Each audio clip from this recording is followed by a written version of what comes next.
Are we cutting for some reason? Oh, my camera just went dead. Battery No, just went out. okay. I shouldn't say silly. Or also- A new file too on this. So we Let should us be know very when we're quiet, clear. just so that. Okay. And it's a short, Are we on camera now? Are we Or? back? Yeah. Oh, we're back. Oh, we're back. We Yeah. back then? We're back. Oh, Okay, so Ernie, you can just pick up where you were. In one way or another, I think everyone wants to be part of a larger story and to know that story. It's interesting because in general, on a personal level, we're not necessarily that interested in going back and getting our stories, or are we?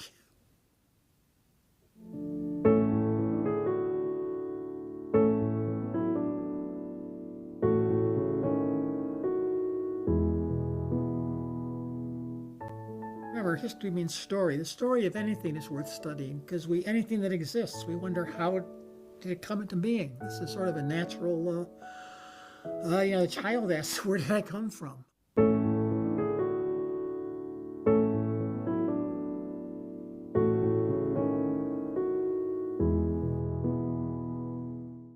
I think for many alcoholics, they really want to know the story of AA because on some level it is their own story. They recognize that. And to know one's own story, this becomes something very special.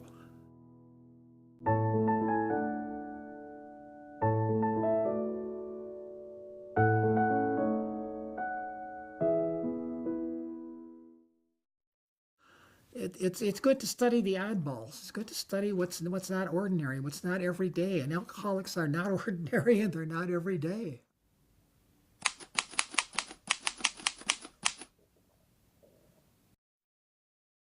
It's the squeaky wheel that gets the grease. Well, alcoholics are one hell of a squeaky wheel. You pay attention to that which is not aligned properly. And I think that, what is basically there's been this long history of finding out what's normal by studying the abnormal. This is the origin of psychology, I think, or some branches of psychology. This is, you got a bunch of freaks here who are making it in society. What in the world is going on? Anybody who's ever dealt with an active drunk, anybody's ever been puked on, right, or slipped on somebody else's puke walking down the street. This is one reason that I have very mixed feelings about the idea of destigmatizing alcoholism. One, I don't think it will work, so it doesn't worry me a great deal. But this is the reason that AA works. This is an acceptance that one is an essentially limited, vulnerable human being. And there is something that other people can do naturally and normally that I cannot do. Drink alcohol safely. The acceptance of the identity of I am a fundamentally flawed being, which means that I need other people. That fundamental, which is true of everybody, but the other poor suckers don't recognize it. The alcoholic has the advantage of knowing that and really knowing it.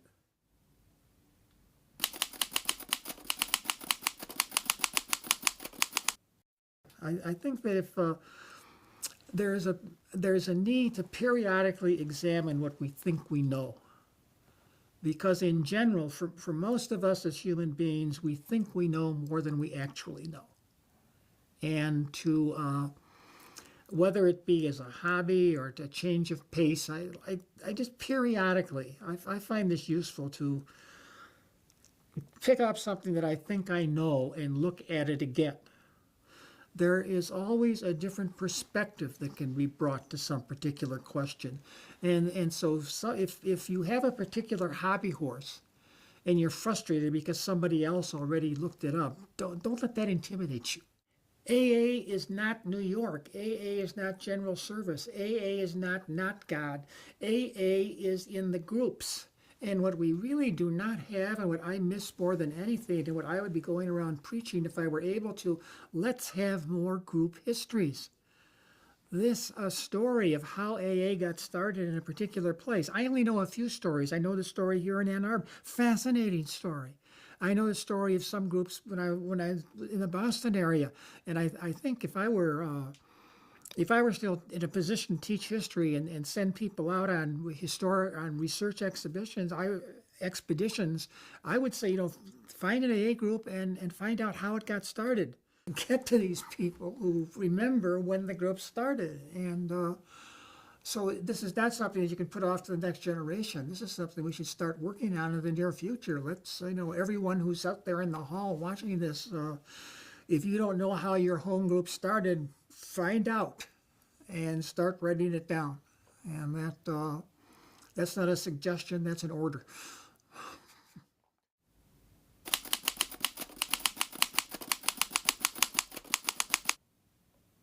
I hope many people are watching the AA History Lovers site online, and the riches that are turned up by people, again, they're amateurs, but they're hobbyists. They really throw themselves into this, and they give it absolutely everything they have.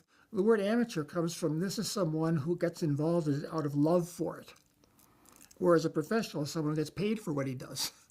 And quite simply, the professional historians in general are occupied, if not in academia, in some kind of business where their task is to do a specific kind of research, and they're good at. AA does not have any professional historians. AA is not going to hire anybody to do any history. But these people who have gotten involved in their study of AA history and making what they learn known just because they love the topic, without them, we would know just a fraction of what we know. If you're not getting paid for what you're doing, you're an amateur. Don't knock it, because this is the best kind of historian to be. You're doing it out of the love for this. Some professionals are also in the field from the love of it, and I think I'd like to count myself within that.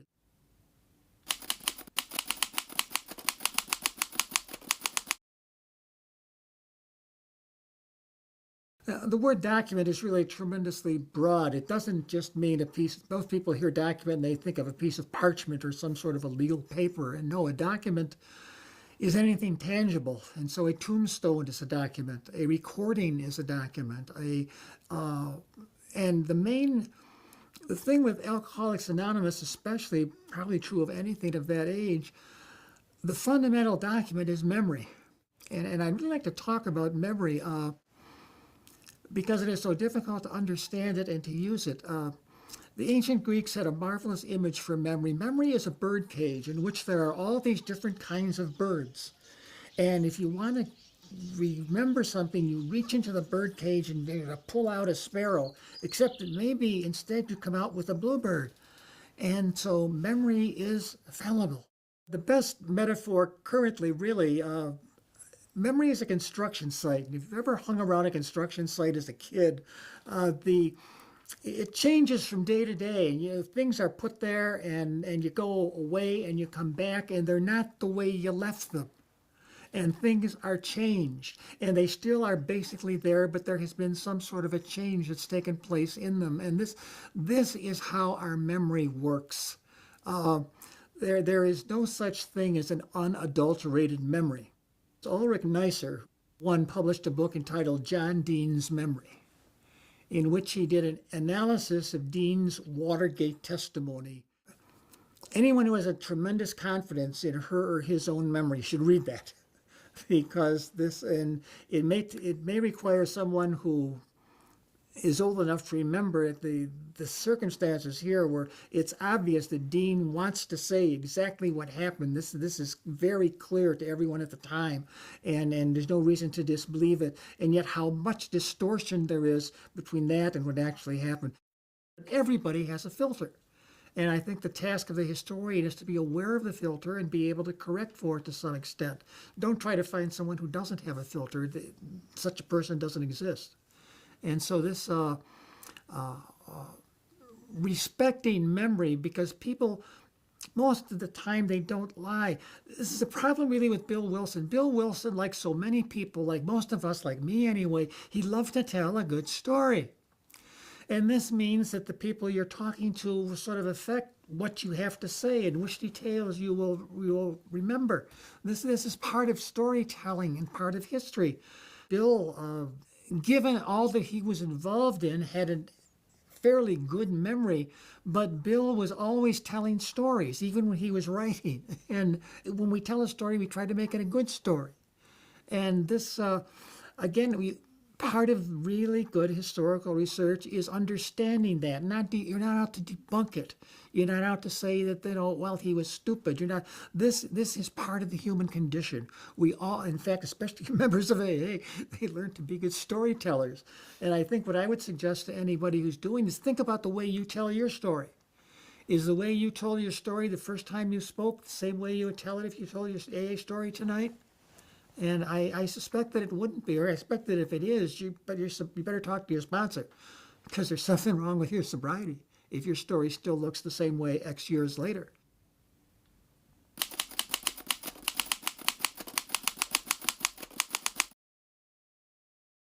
I think there's the ethic of what are you looking for, and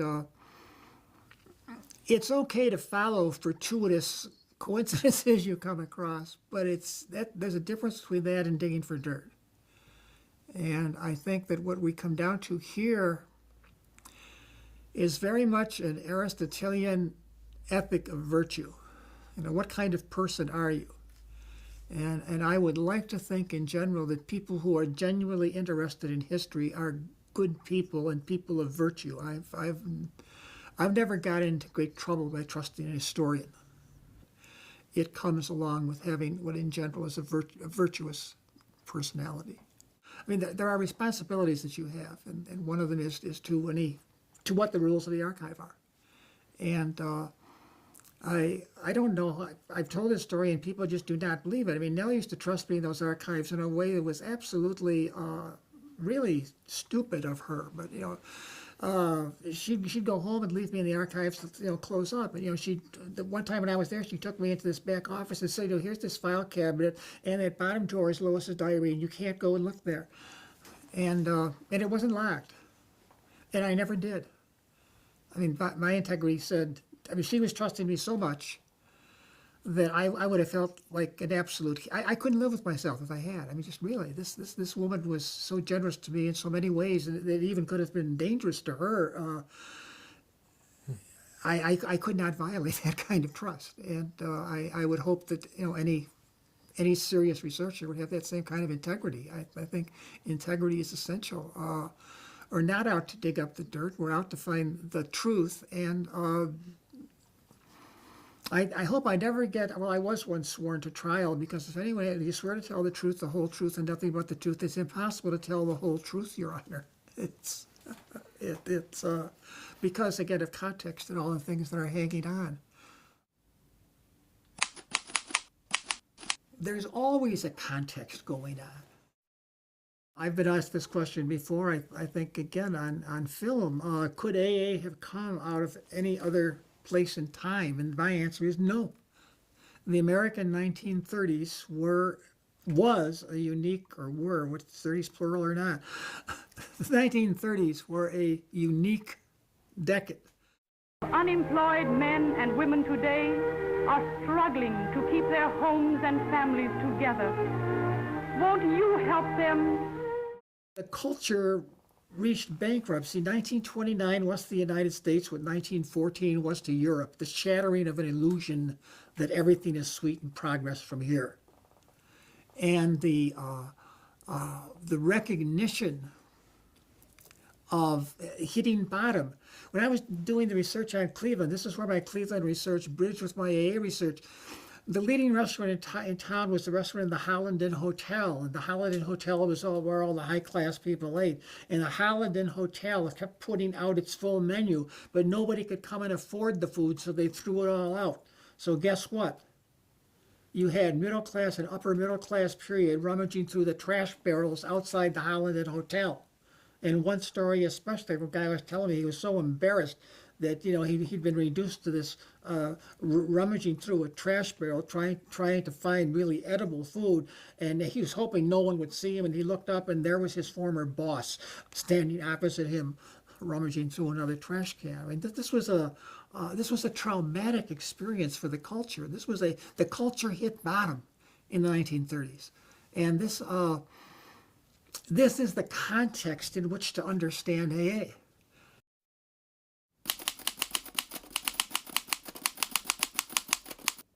I think in the first place, just the basic rules of history, do not have at least two independent sources saying the same thing to confirm something, and make sure that they are independent. To take an example, I had heard for years, this is after Not God was published in more recent history, that Bill Wilson was a womanizer. Well, this sort of bothered me. I mean, people were saying this, and I was wondering, what's it based on? And finally, I even used the History Lovers listserv to put out a query. I got in touch with the people who wrote the book saying this. Fran Hardigan and Susan Cheever, others have put this in the book, and I called them and say, why did you say this? What was your evidence for this? And I found that all the evidence came back to one person, Tom P., who had worked with Bill in the 1940s and into the 1950s, and had had a falling out with Bill, and he had offered this as an item of his knowledge, but there was no evidence beyond that. He didn't adduce any evidence for it, especially. And I found out that some of the stories that were spun supporting this, like there was a thing known as the Founders Watch. When Bill traveled, they had a committee sort of protect the maidens of the city from Bill's advances. And I followed that up with some cities that were mentioned, such as Chattanooga, Tennessee, and found out that nobody down there knew anything about it.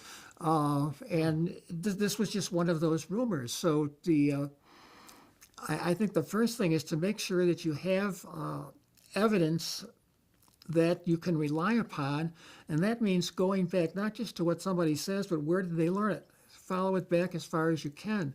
And this, again, this was basic historical research. What is your evidence?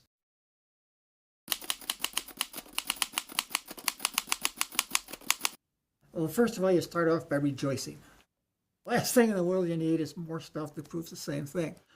You look for a way in which you can embrace both. And the reason I said you rejoice is because there's where the critical thinking comes in that really makes for historical thinking.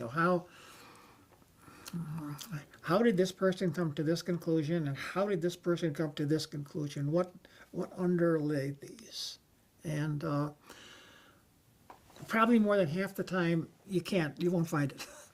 And so conflicting truth is a sign usually that one of them can't be the total truth. And when recognize that there's a conflict, two different understandings of something. How did something come about? I'm trying to think of an example from the travels of early AA. Did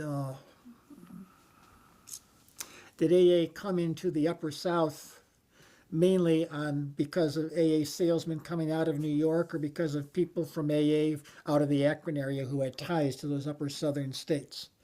Well, you can say it was Akron AA is what shaped the AA in Kentucky and Tennessee and Carolina, and to say no, it was New York AA and the salesmen who were down there that shaped AA in Kentucky and Tennessee and Carolina, and those are two conflicting, and each side is going to have evidence. Well, you look at the relative evidence, and I don't know what you're going to find on that particular one, but there probably is truth to both. There probably, in most of the time when we come across conflicting truths, there's an element of truth in each. One may be more true than the other, more closer to what actually happened, but that's what the historian is investigating. That's we appeal off the generalization to what comes underneath. Make sense? This is the other thing that we come up against. We look to what somebody said and say, well, it didn't happen that way. Why are they lying?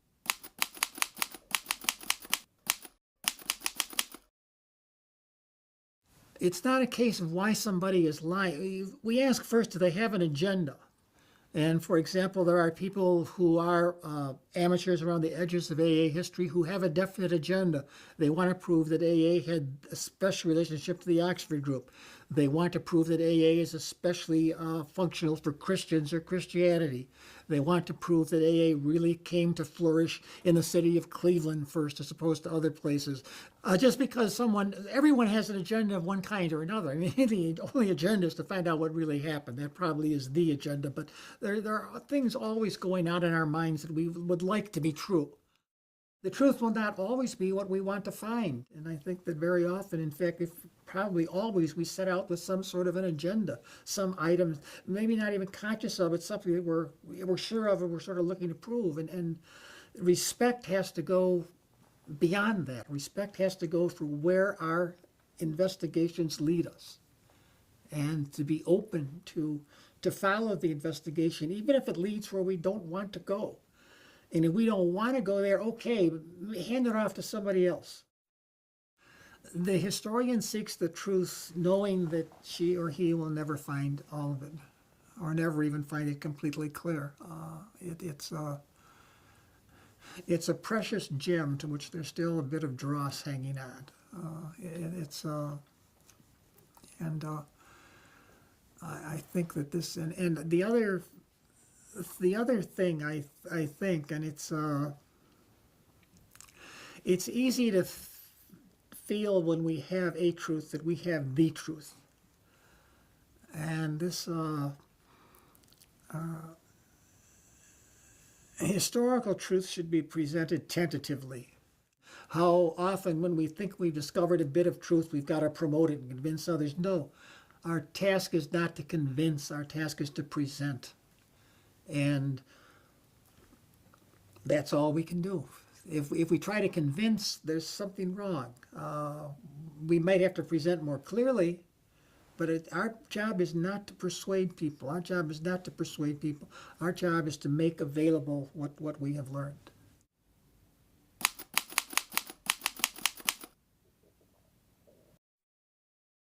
I think something else that we should do, again, in the quest for truth, is look at these people who think differently than we do and evaluate their arguments. Some of the things that they say about AA that are negative just happen to be true. And if the historian's devotion is to truth, and again, this idea of conflicting truths, let's recognize what is true and what they have. This is Bill's article in the Grapevine. Let's be friendly with our people who attack us. They're right some of the time. Don't be afraid. Look at the criticisms of AA and assess their validity, and help others to understand where they're right and where they're wrong. Share what you find, not with the sense of, look, here's what I found, here's the ultimate truth. No, here's what I found, isn't this interesting? And see what somebody else says. I think that's the ultimate thing that any historian should do in presenting what he or she found, is not to say this is the truth, but to say, hey, isn't this interesting? And then listen. Because that, again, we never get the whole truth.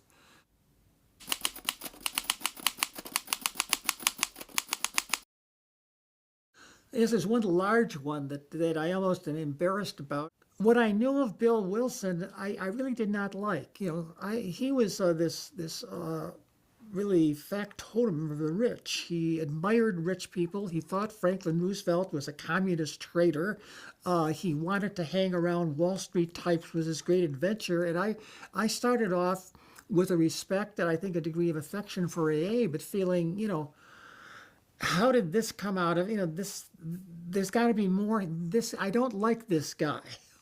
That really was it. Well, it was reading Bill's letters. I don't know where. I think I probably was close to the 1,000th letter. It just suddenly came through to me. This is about the most compassionate human being I've ever come across in my life. I mean, Bill would say something in a letter that might even seem almost run of the mill, and strike. Well, wait a minute. And I'd go to the letter, because of course they kept all the incoming letters. What I was reading were copies, type carbon copies. And this person had written this. Well, how did Bill? And I came to realize that Bill had what therapists were calling at the time the third ear. He could hear what was not said.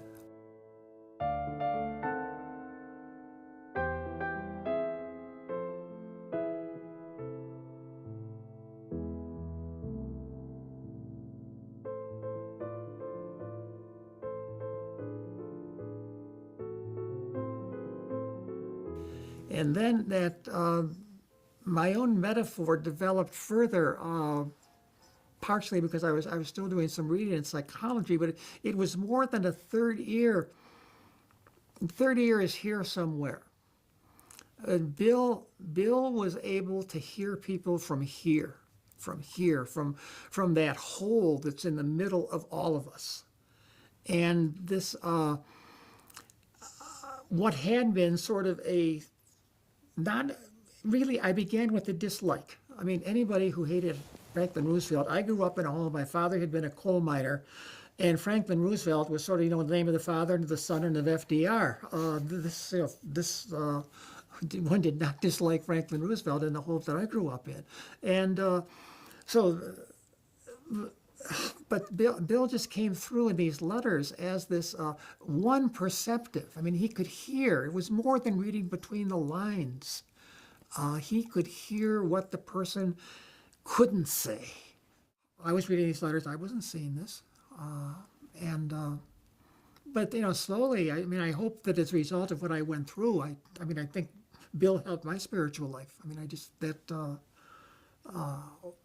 coming into that contact with his compassion.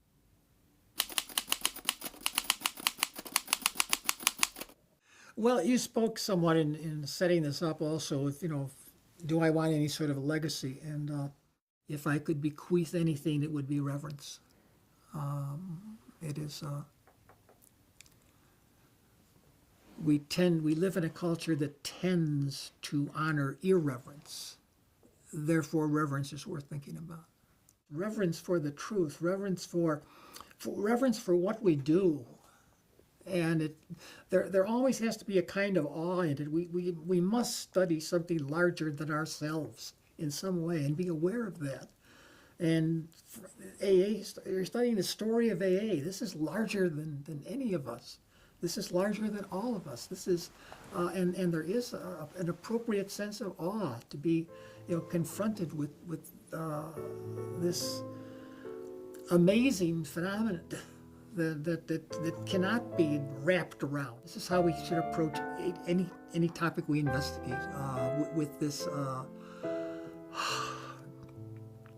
You get into it and you sort of have a need to keep going, and that I hope if we're really doing history as it should be done, that sense will come. I need to finish this. I need to go. I need to go as far as I can go without ever finishing, because it's never finished. But I am now.